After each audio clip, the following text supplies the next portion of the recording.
तो कैसे हो?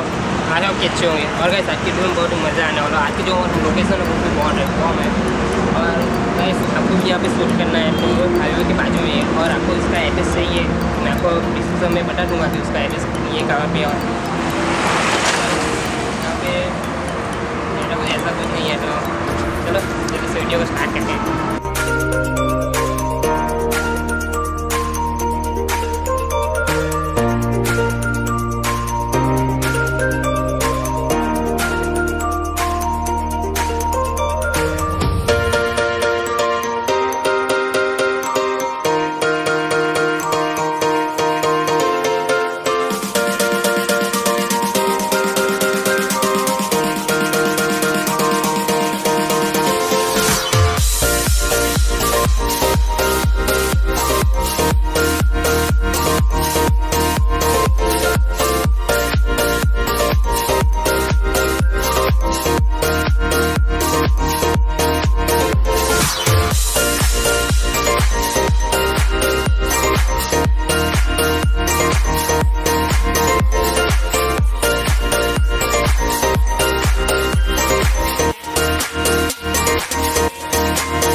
फाइनली वीडियो यहाँ पे खत्म होता है। आई होप आपको वीडियो अच्छा लगा हो तो लाइक कर देना और आपने अभी तक मेरे चैनल को सब्सक्राइब नहीं किया तो जाओ जल्दी से सब्सक्राइब कर दो और मिलते हैं नेक्स्ट वीडियो में। चलो बाय।